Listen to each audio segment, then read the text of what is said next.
아가 노래들의 노래 18번째 마지막 회 아가 나의 이야기 두 번째. 슐람 및 아가의 평화를 발견한 여인.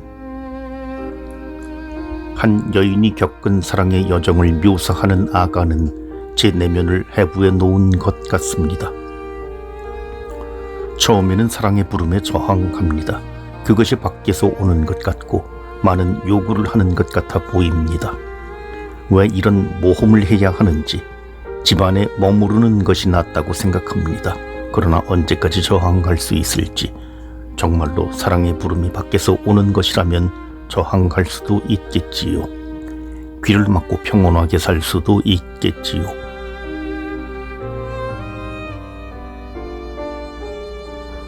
그러나 사실 그 부름은 안에서 옵니다. 그대의 양떼의 발자국을 따라가다 그대의 새끼 염소들이 풀을 뜯게 하오. 저의 경우 저는 이 진리를 매우 늦게 알았습니다. 바로 아가를 읽으면서 알게 된 것입니다. 작년에 쓴 것처럼 저는 저를 닫곤 했습니다. 그렇게 하면 평화롭게 살 수 있으리라 생각했습니다. 나를 열어놓고 사랑하기 위해서는 제 본성을 거슬러 가야 한다고 생각했습니다. 그러나 아가를 처음 읽었을 때 저는 제 안에서 사랑의 필요성과 가능성을 발견했습니다. 그렇지만 아직 실현되지 않은 가능성일 뿐이었습니다.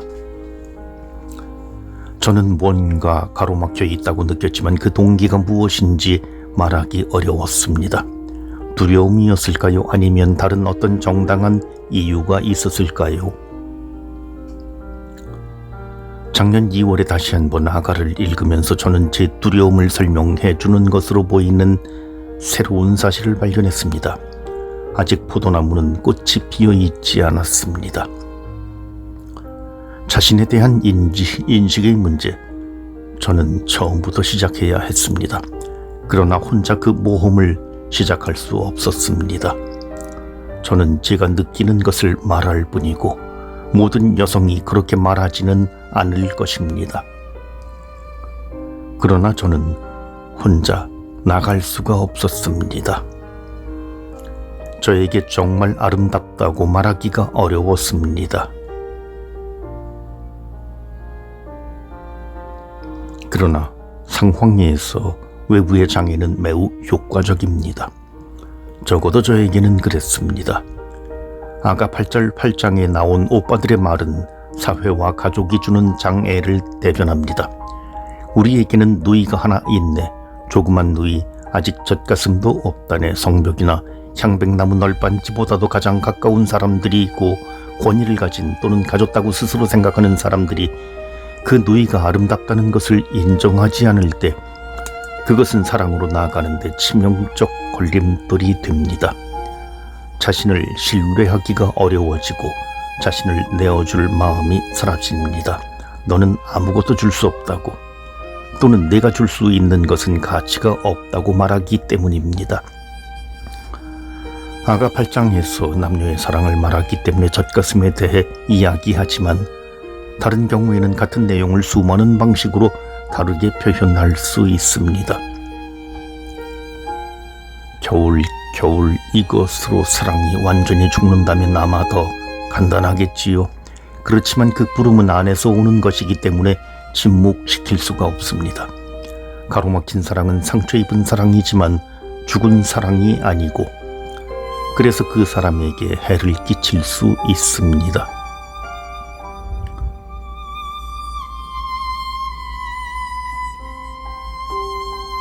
어떻게 평화에 이를 수 있을까요? 작년에 저는 편지 마지막에 이렇게 썼습니다. 그 위에, 내 위에 걸린 그 깃발은 사랑. 나와 함께 레바논에서 자기 연인에게 몸을 기댄 채입니다.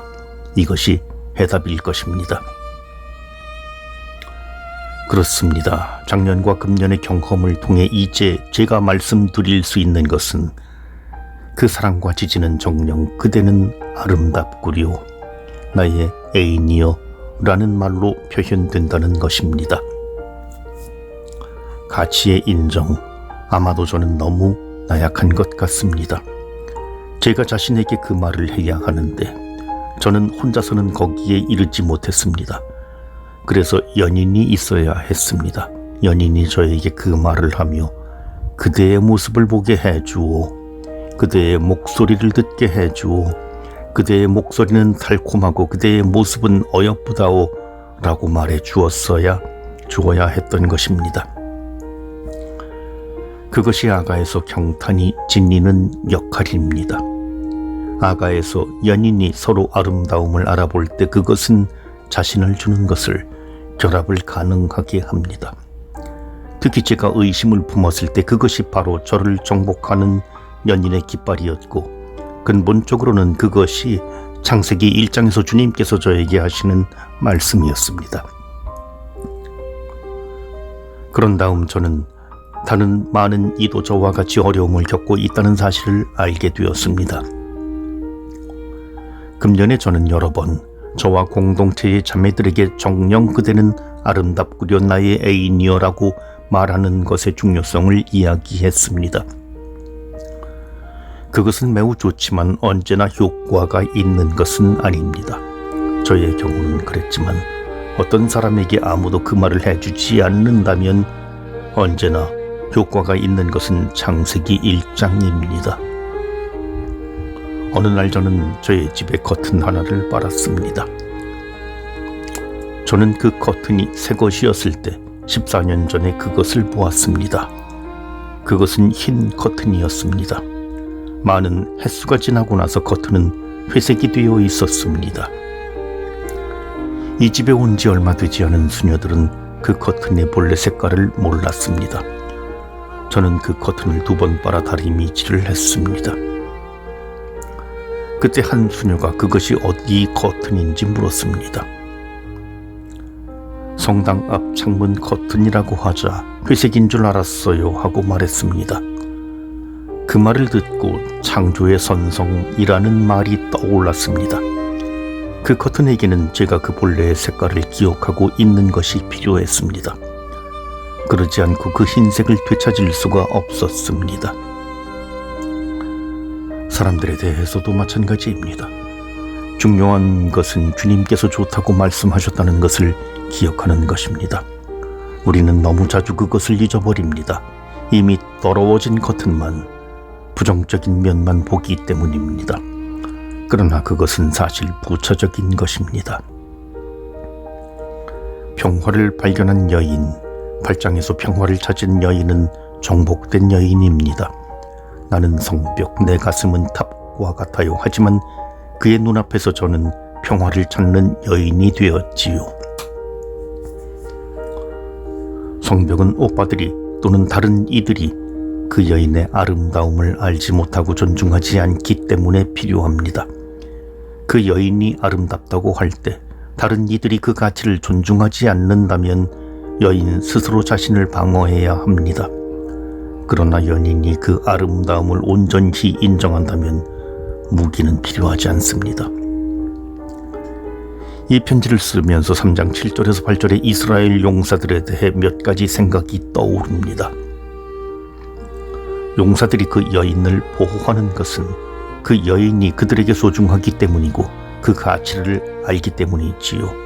그를 존중할 줄 모르는 다른 이들에게 그 아름다움을 줄 수가 없습니다.